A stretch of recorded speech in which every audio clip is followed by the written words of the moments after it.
¿Cómo están? Buenas tardes de nuevo y bienvenidos a todos. Convivencia es una casa.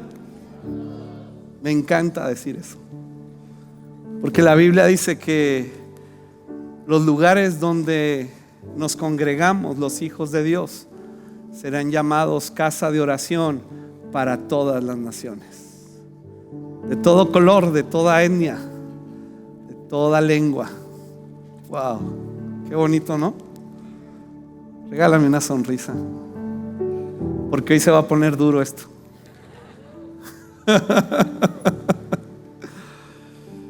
Wow. El domingo pasado iniciamos la serie El temor de Dios.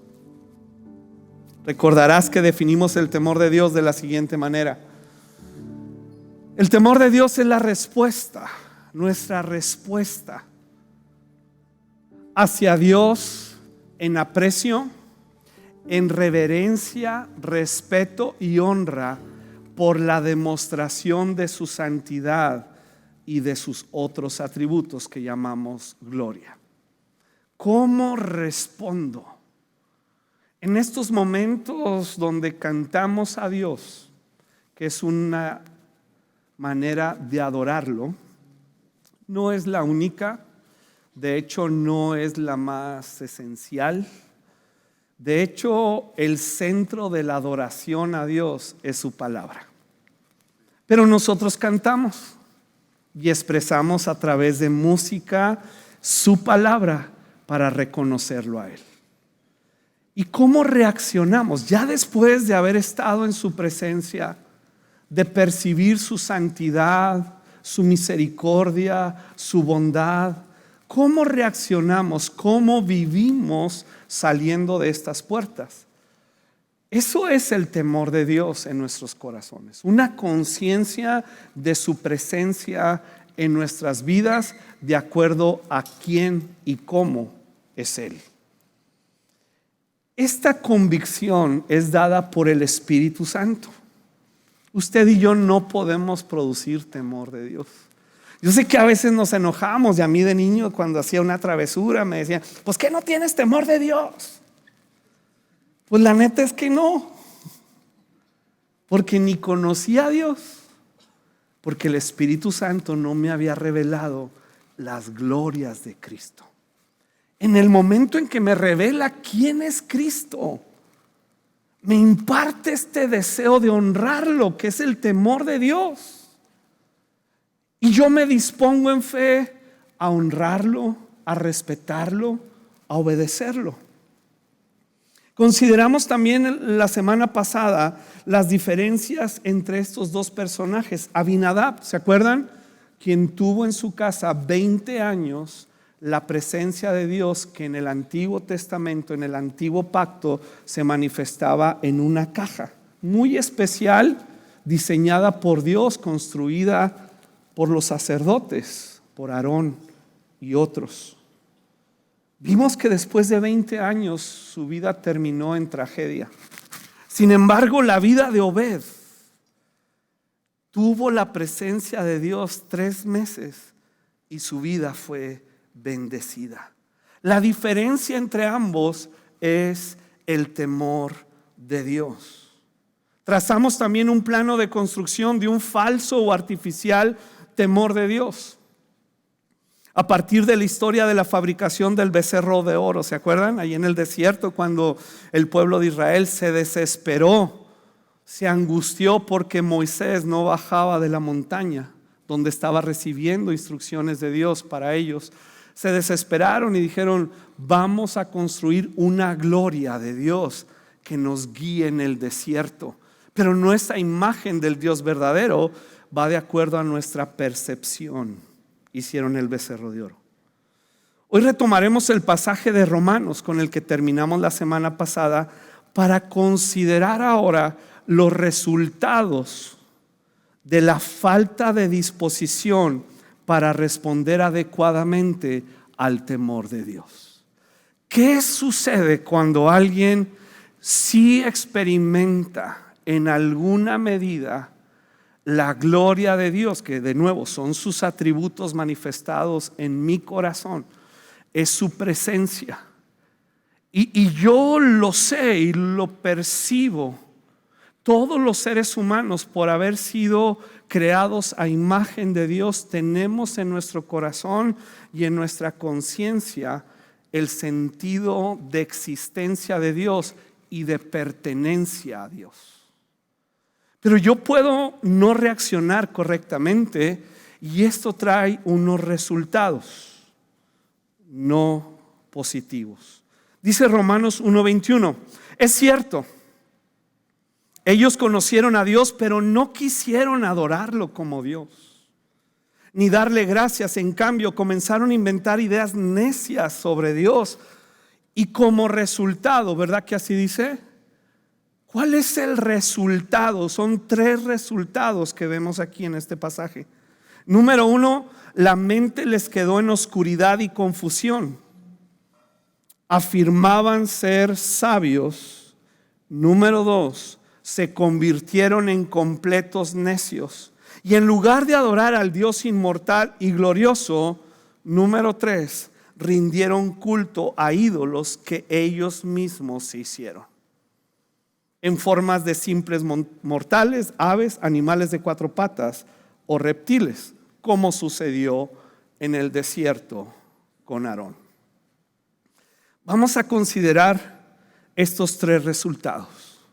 Número 1, empecemos con este resultado, esta frase que dice, se convirtieron en completos necios. Si usted ha leído el libro de Proverbios, se dará cuenta que es tema para Salomón el diferenciar el necio del sabio. ¿Y cómo lo vamos a definir el día de hoy? Necio es aquel que solo sabe ocuparse de sí mismo. Se cree el centro del universo, la última Coca-Cola en el desierto, la revelación máxima del universo. Ese es el necio. A veces me veo en el espejo y digo, ¿cómo eres necio? El necio no percibe o no comprende lo que va más allá de su ombligo. Yo soy el centro del universo. Mis pensamientos, mi percepción y mi experiencia son la verdad. Dice Proverbios 17:24, que dice, los sensatos mantienen sus ojos en la sabiduría, pero los ojos del necio vagan por los confines de su ombligo. El necio quiere convertir lo absurdo en la fuerza más poderosa de pensamiento. El necio posmoderno vive en un mundo posverdadero. Y vamos a definirlo más adelante, que es un mundo posverdadero en una sociedad posmoderna. Pero déjame adelantarte que el necio no le importan las evidencias. O sea, en un mundo posverdadero no importan las evidencias, no importan los hechos, ni importa la lógica. Y en el que decir que 2 más 2 es 4 lo vuelve a uno opresor o quintofóbico para los que dicen que 2 más 2 es 5. Pero la lógica, los hechos y la evidencia dicen que son 4. No, es que tú tratas de oprimirme. Tú tratas de oprimirme y tú eres quintofóbico. No, la evidencia nos dice que 2 más 2 son 4.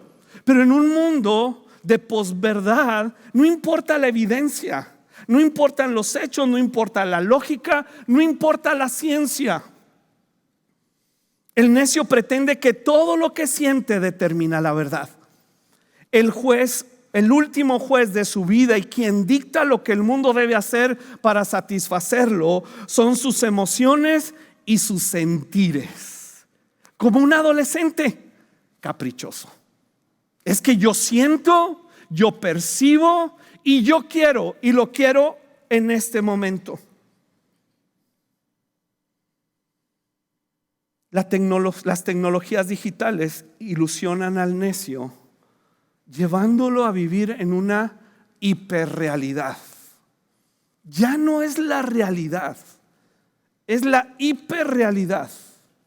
Lo lleva a otro nivel, a un nivel realmente absurdo en el cual se siente empoderado, porque tiene al mundo entero al alcance de un dedo. Otro ejemplo de la vida del necio en un mundo posmoderno donde ya no existe la verdad, ya no son importantes las evidencias, hechos ni la lógica. Otra evidencia es el llamado lenguaje inclusivo, donde se urge a llevar una revolución de género en la que la diferencia entre lo masculino y femenino como herencia patriarcal y heteronormativa sea expulsada para siempre de nuestro mundo. Ya no queremos esa herencia patriarcal, dice el necio, o heteronormativa. Ya no queremos la evidencia, ya lo que queremos es la percepción y cómo yo me veo. Y para eso no se le ocurre mejor idea que encontrar en nuestro lenguaje la fuente de opresión que lo aplasta, y que son básicamente dos letras. Y decimos, dice el necio, quiten la A y quiten la O.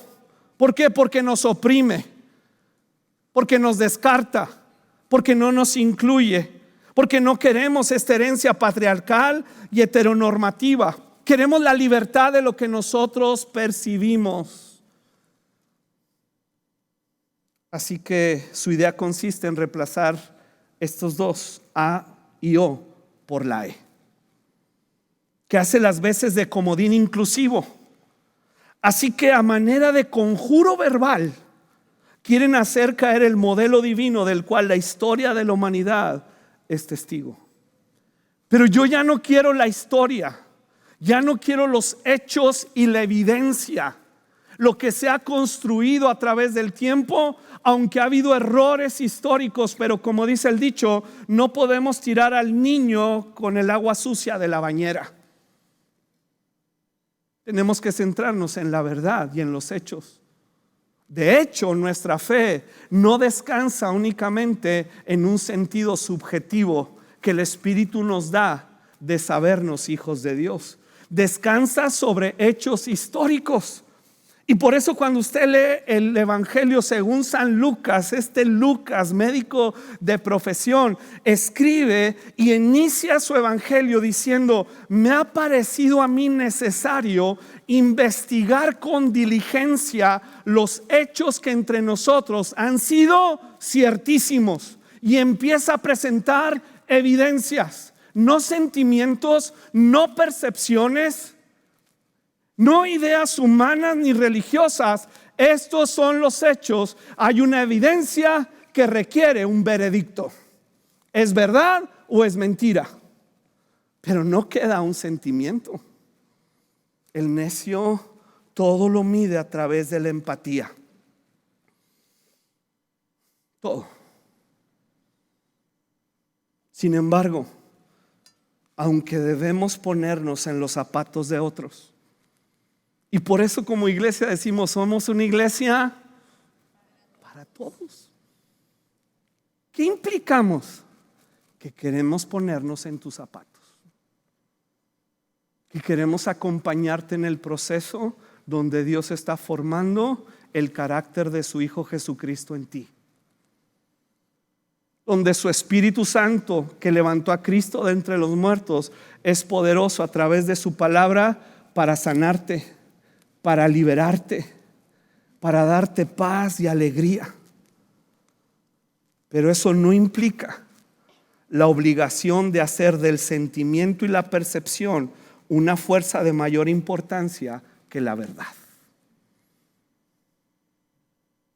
Si hay algo que nos ha herido, hay problemas reales en nuestro mundo, hay situaciones con las que lidiamos, pero eso no quita la verdad de que Cristo Jesús, el autor de la vida, es el camino, la verdad y la vida, y que por la fe en Él tú encuentras salvación y libertad y restauración.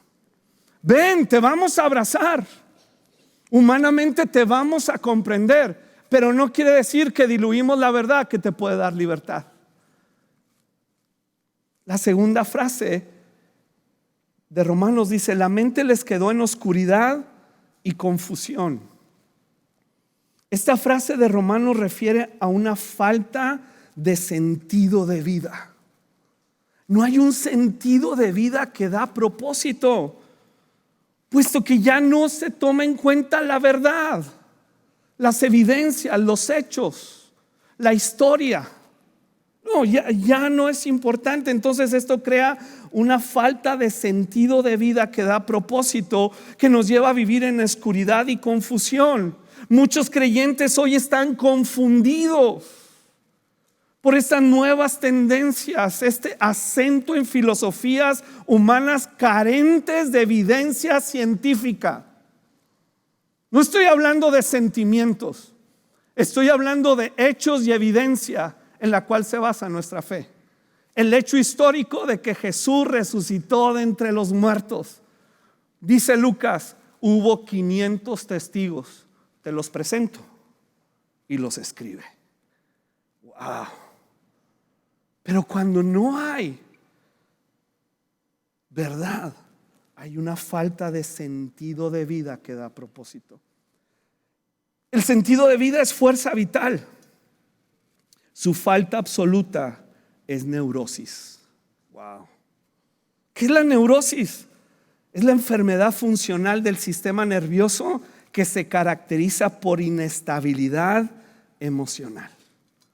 Una estabilidad emocional, porque vivimos en oscuridad, puesto que no hay un sentido de vida, puesto que no reconocemos un origen, porque no reconocemos verdad y hechos.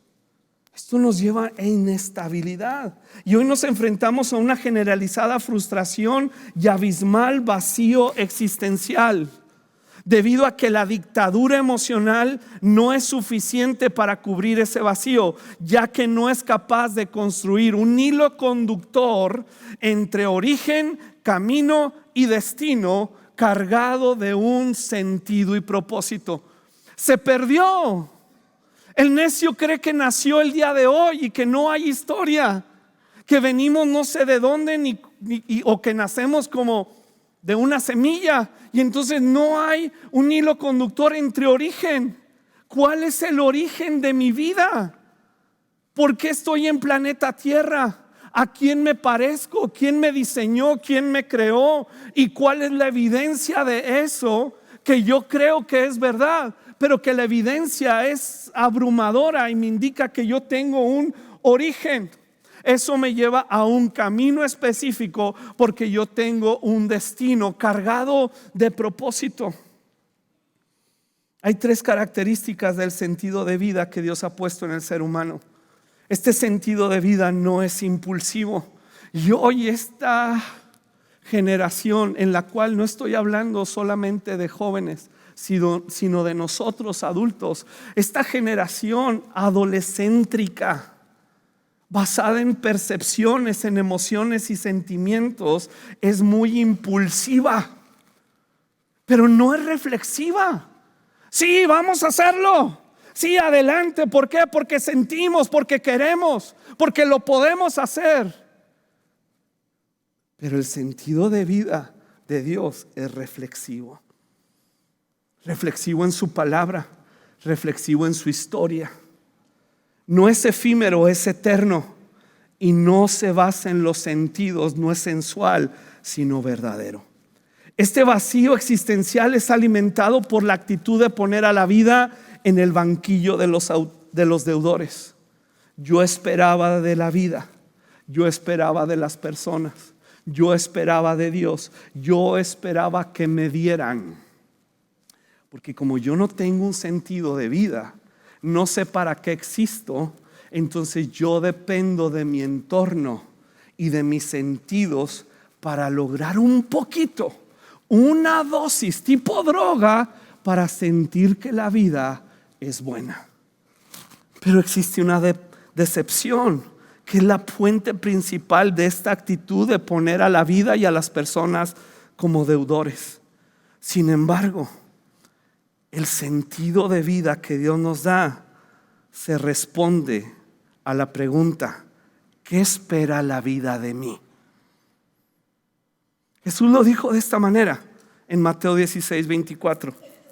Jesús dijo a sus discípulos: si alguno de ustedes quiere ser mi seguidor, tiene que abandonar su manera egoísta de vivir, tomar su cruz y seguirme.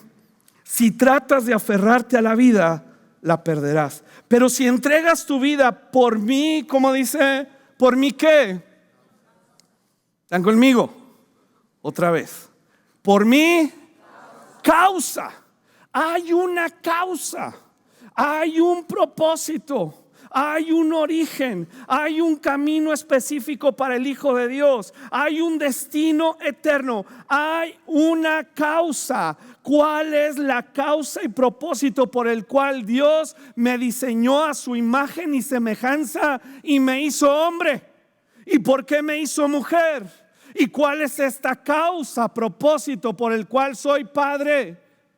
Soy hijo, tengo esta personalidad, estoy en esta ciudad, tengo esta profesión y este negocio. ¿Cuál es la causa de Cristo que seduce nuestros corazones y con una gran inteligencia del Espíritu Santo nos lleva a caminar en su verdad? ¿Cuál es esa? Porque no podemos únicamente venir los domingos, cantar y sentir bonito. Necesitamos entender cuál es la causa de Cristo. Porque Él dijo a sus seguidores: si alguno quiere venir en pos de mí, niéguese a sí mismo, tome su cruz y sígame. Porque para la iglesia la causa es ir y hacer discípulos a todas las naciones, bautizándolos en el nombre del Padre, del Hijo y del Espíritu Santo. Y yo estoy con ustedes, dice Jesús, hasta el fin de los tiempos. ¿Cuál es la causa? ¿Hacer billetes? ¿Satisfacer nuestros sentidos? ¿Cuál es la causa por la cual Cristo me llamó y me salvó? ¿Que Él me bendiga? ¿Ese es un evangelio barato? ¿Simplón? ¿Cuál es la causa? Porque tiene que ser reflexivo y eterno. Las ideologías y corrientes filosóficas han tratado de impartir fuertes dosis de sentido al individuo moderno. Pero no lo han logrado. Al contrario, han hecho en el ser humano un mayor boquete. Déjame decirte de dos de estas corrientes filosóficas. El nihilismo. ¿Qué es el nihilismo? A lo mejor no lo conocemos por este nombre, pero esto es lo que hoy proclama el necio y la sociedad adolescéntrica. Es la corriente filosófica que sostiene la imposibilidad del conocimiento y niega la existencia y el valor de todas las cosas. Es la negación de toda creencia o de todo principio moral, religioso, político o social. O sea, en pocas palabras, no es posible conocer la verdad. El necio dice: no es posible saber si la Biblia realmente es la palabra de Dios. En la ignorancia y falta de preparación dicen: es que hay muchas contradicciones. ¿Cuáles? ¿Por qué? Entonces, como no es posible conocer la verdad y lo que escucho no tiene una comprobación, dice el necio, pues mejor vamos a darle lugar al famoso hedonismo. ¿Qué es el hedonismo? ¿Lo tenemos por ahí? Identifica el bien con el placer sensorial e inmediato en todos los ámbitos de la vida. Ya que no es posible, dice el necio, En una sociedad adolescéntrica basada en percepciones y sentidos, no es posible saber si realmente cuando nace un ser humano es niño o niña. ¿Neta? Entonces vamos a darles inhibidores hormonales. Y si se puede, vamos a mutilarlos para que cuando lleguen a una conciencia de no sé qué, porque no lo pueden explicar, decida. Y entonces ya le inyectamos las hormonas de lo que decidió. Y la ciencia, no, la ciencia que se vaya al carajo. Eso dice el necio. Eso es lo que tú y yo vivimos día a día. Eso es lo que llenan las redes sociales y de lo que están expuestos nuestros hijos. Así que si no podemos estar seguros, de nuevo, de que lo que conocemos sea cierto y tenga algún valor, nuestras tradiciones buenas y sanas de familia, las tradiciones correctas de celebración de la vida, las tradiciones sanas y correctas que nos han acompañado desde que el hombre tiene memoria, de la honra, del respeto, de considerar las canas del viejo para adquirir sabiduría. El necio las desecha. Dice, todo lo pasado es malo. No, no es cierto, no todo. Ni todo lo moderno es bueno. Pero sí hay mucho bueno también. Pero como no es posible decir que es verdad, estas corrientes dan lugar a una era de posverdad. Ya no es la verdad, es ¿qué es después de la verdad? Porque si tú crees en la verdad, tú eres anticuado, tú eres ignorante. Wow.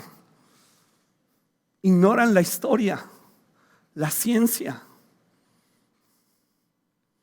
La posverdad es esta indiferencia abrumadora respecto a la importancia de la verdad, encubierta bajo la idea mal interpretada de que no existen hechos, solo interpretaciones.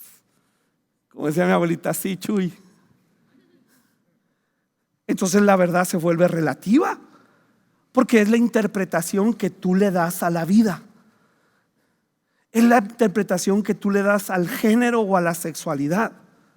Es la interpretación que tú le das a Dios. O en círculos cristianos, es la interpretación que tú le das a la Biblia. ¿Cómo? Es que es lo que la Biblia me dice a mí y se promueve. Lee la Biblia y ¿qué te está diciendo Dios a ti?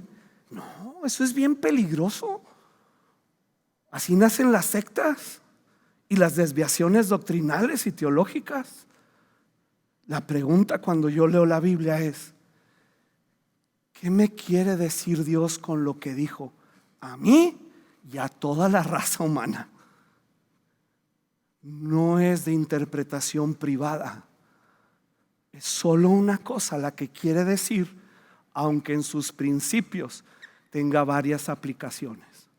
Pero solamente quiere decir una cosa. Eso nos lleva a otra característica de una era posfáctica. En la posverdad no importa la verdad, son solo interpretaciones. En la posfáctica no importa la realidad.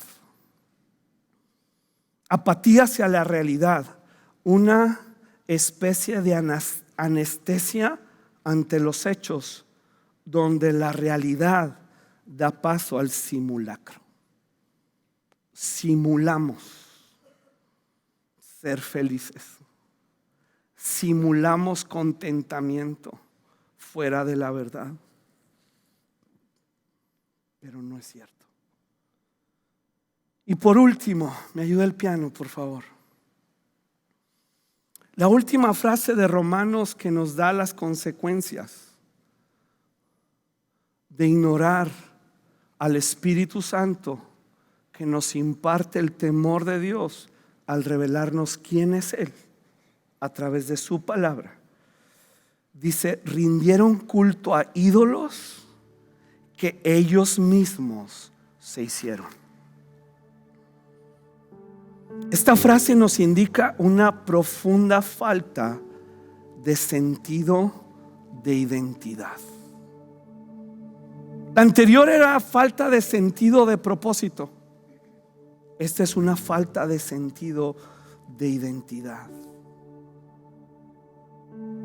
Dice el necio: si no es posible conocer la verdad o conocer verdaderamente a Dios, o si existe un Dios verdadero, hagamos un Dios a nuestra imagen, a nuestra semejanza, de acuerdo a lo que nuestros sentidos perciben. Pero ¿quién soy? Demanda una respuesta que guarda un grado de coherencia que da por resultado estabilidad. Identidad es igual a estabilidad y también nos otorga un sentido de pertenencia. Esta identidad que nos otorga estabilidad y pertenencia puede ser el remedio a las conmociones del pasado de nuestra vida. Todos hemos pasado por conmociones en la vida. Todos. Si tú no, pues bienvenido a Planeta Tierra. Todos hemos sufrido pérdida de algo. De un ser querido, pérdida de salud, pérdida de una relación. Todos. Y buscamos el origen de la pérdida.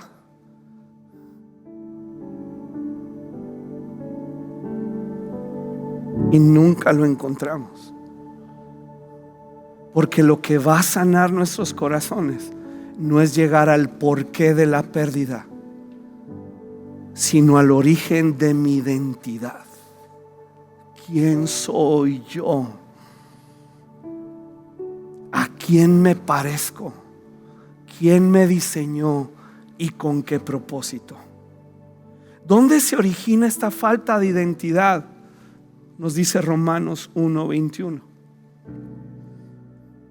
Ellos conocieron a Dios, pero no quisieron adorarlo como Dios. Adoración es reconocer, apreciar y desear. No solamente reconocer y apreciar, es desear a Dios. Es desear quién es Él. El Espíritu Santo me está revelando las glorias de Cristo y yo puedo quedar sorprendido, pasmado, sin aliento. Pero adoración es desear a Dios, de tal manera que nuestra adoración nos lleva siempre e invariablemente a parecernos más a Jesús. Alguien dijo: nos parecemos a lo que adoramos, a lo que apreciamos y reconocemos. Por eso la sociedad carece de identidad, porque adoran el dinero, adoramos el éxito, adoramos las fórmulas religiosas, adoramos a los caudillos espiritualoides, adoramos y nos parecemos a ellos en un vacío profundo en el alma que está diseñado solo para llenarse con Dios. El necio se dedica a deconstruir la imagen de Dios a partir de su percepción, quedando así sin un modelo a partir del cual construir una imagen satisfactoria de sí mismo, porque no tengo a quien adorar. Es dinero, es éxito, Adoro la belleza física, el amor romántico, y todas esas cosas son buenas y necesarias, pero no son el centro de mi adoración, porque si no, nada más me voy a parecer a esas cosas temporales. Pero cuando nuestra adoración es al Dios verdadero que nos diseñó a su imagen, uno de los versículos más increíbles y sencillos de la Biblia, considero yo que es Génesis 1:27. Dios creó a los seres humanos a su propia imagen. Esta es mi identidad. Yo no soy como Dios, pero me parezco muchísimo a Dios. Y parte de sus atributos Él me los dio, no como Él es, porque Él es eterno y yo no soy eterno. Yo tengo principio, aunque tengo eternidad hacia adelante, pero Él es eterno. Él es sabio, yo tengo cierta sabiduría, pero hay cosas que me identifican con Él. Así como mis hijos pueden decir, hay cosas que me identifican con mi papá más allá del apellido. Me parezco a Él, aprendí de Él. Claro que esas caritas hermosas pues dicen a quién, ¿verdad? A su mamá. Pero yo me parezco a Él. Esa es mi identidad y mi destino es con Él. Así que entre mi identidad y mi destino hay un camino que yo voy a correr, que es muy satisfactorio, y la Biblia lo llama la carrera de la fe. Dios nos creó a su imagen y semejanza. Imagen de Dios nos creó, hombre y mujer nos creó. El abandono del diseño de Dios nos deja en una crisis adolescente, una crisis de identidad. Y usted sabe que la crisis de la adolescencia consiste en tratar de construir una vida en el terremoto de los cambios físicos, mentales, emocionales y sociales. Está el adolescente que, tú sabes, ¿no? Así como que está cambiando, y las hormonas y no sé qué, y construir es muy difícil. Así está el mundo, así está el necio. Quieren estar en ese terremoto y malabarear la vida como si fuera un acto simplemente que termina en planeta Tierra. Y la iglesia no está apática ni atenta a ese terremoto.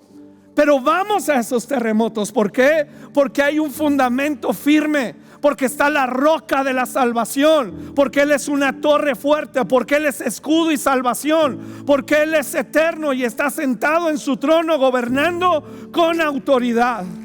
Y por eso vamos a donde está el terremoto, y por eso nos extendemos en fe, en amor, en abrazar, en considerar, pero nunca dejando a un lado la verdad que nos hace libres. Porque si no, se vuelve simple y sencillamente un humanismo muy bueno, pero no tiene el poder de la resurrección.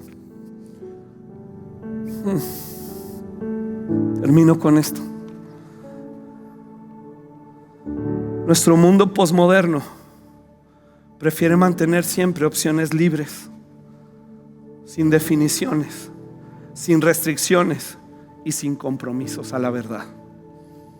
Pero una falta de identidad provoca enojo, mucho enojo, mucho enojo. Es una sociedad enojada, violenta, una masa enfurecida que reclama que la verdad se reconozca en su ombligo, en sus deseos y sentimientos, porque no tienen una identidad. El Salmo número 2 dice: ¿por qué se enojan tanto las naciones? ¿Por qué pierden el tiempo haciendo planes inútiles? Los reyes de la tierra se preparan para la batalla. Los gobernantes conspiran juntos en contra del Señor y de Jesús. Y dicen: rompamos las cadenas. Y mira esta última frase: y liberémonos de ser esclavos de Dios. Yo no quiero ser esclavo de este diseño divino, porque yo me percibo y siento que soy otra cosa. Y yo tengo derecho a sentir la satisfacción en mis propios deseos y percepción. ¿Cuál es la respuesta de Dios? Es la misma respuesta que le dio Jesús a la samaritana: si tan solo supieras el regalo que Dios tiene para ti y con quién estás hablando, tú me pedirías a mí y yo te daría agua viva. Si tan solo supieras, si tan solo bebieras. Porque el Señor es amigo de los que le temen, dice el Salmo 25. El Señor es amigo de los que le temen, y a ellos les enseña su pacto. Acompáñame a orar.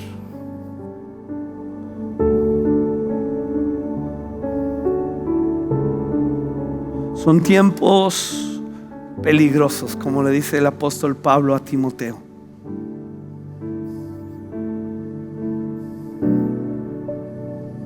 Salimos a un mundo que está en terremoto, en confusión y tinieblas, una hiperrealidad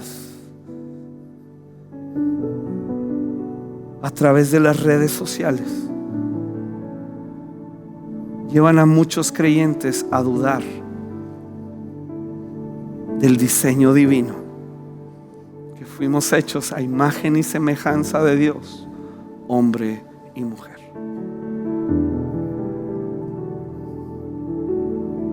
Señor, hoy nos presentamos delante de ti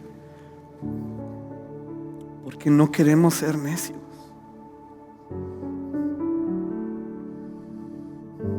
Muéstranos, Espíritu Santo, muéstranos a Cristo.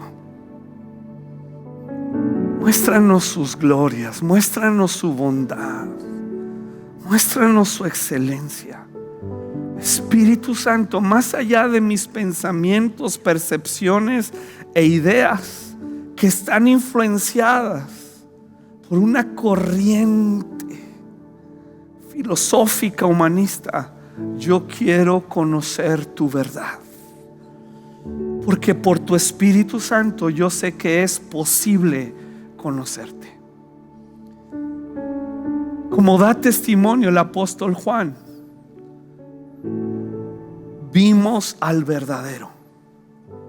Lo que tocaron nuestras manos y vieron nuestros ojos, lo que investigamos diligentemente, dijo Lucas, lo que ante nuestros ojos fue ciertísimo,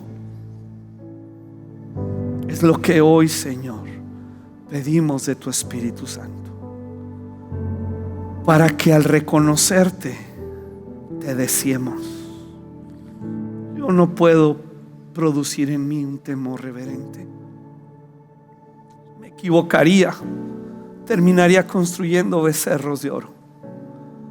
Pero Espíritu Santo, a través de tu palabra, muéstrame a Cristo. Y hoy oramos, Señor, porque tú eres el Espíritu Santo de verdad, que nos guía a toda verdad. Líbranos de la trampa, del asedio de nuestra mente, de la necedad. Hoy oramos por nuestros hijos, Señor. Hoy oramos por nuestras generaciones y aún las que aún no han nacido, para que tu verdad, Señor, en Cristo Jesús quede como un legado de bendición a nuestras familias y a nuestra sociedad. Hoy oramos por ese terremoto en el que vive nuestra sociedad, ese compadre, esa comadre, ese vecino, esa noticia que nos aterra y que nos conmueve, Señor. Hoy oramos para ir a esos terremotos, para ser empáticos, identificarnos, porque somos seres humanos, pero que con gracia y humildad expongamos la verdad y demos razón a un mundo que nos demanda saber de nuestra fe en Cristo Jesús, y podamos presentar, más allá de nuestra experiencia personal, una evidencia clara y contundente de que Cristo Jesús es el Hijo de Dios que vino a este mundo, se hizo carne, que murió y resucitó para darnos vida eterna. Dile: Señor, afírmame en tu verdad, en tu identidad, en el nombre de Jesús. Amén y amén.